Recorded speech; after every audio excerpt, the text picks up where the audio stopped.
बिस्मिल्लाहिर्रहमानिर्रहीम। मेरे मोहतरम भाइयों और मेरी प्यारी बहनों, अस्सलामु अलैकुम। क्या शौहर और बीवी के दरमियान मोहब्बत कम होती जा रही है? क्या मामूली बातें झगड़ों में बदल जाती हैं? क्या नौबत हाथापाई या तलाक तक पहुंच चुकी है?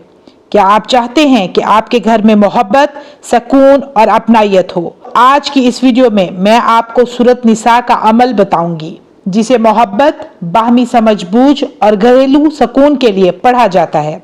वीडियो को आखिर तक देखें क्योंकि अमल का सही तरीका जानना बहुत ज़रूरी है। ये अमल आपने 7 हफ्ते तक करना है और सिर्फ जुम्मे के दिन करना है। दिन मखसूस है पर वक्त की कोई कैद नहीं।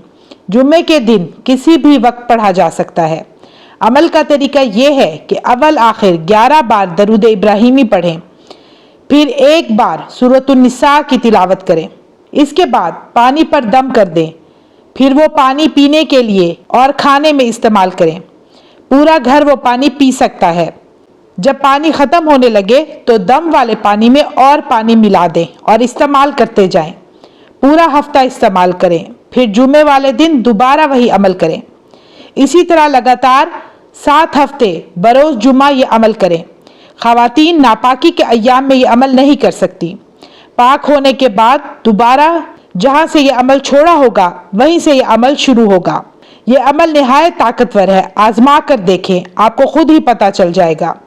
मेरी अल्लाह ताला से दुआ है कि वो हर मियाँ बीवी के दरमियान मोहब्बत और एहतराम को पैदा फरमाए और हमारे घरों में सुकून अता फरमाए। आमीन या रब्बल आलमीन। तो व्यूअर्स, मुझे दीजिए इजाज़त। इंशाल्लाह मैं फिर हाजिर होंगी। अपना ढेर सारा ख्याल रखिएगा, दुआ में याद रखिएगा। अल्लाह हाफिज़।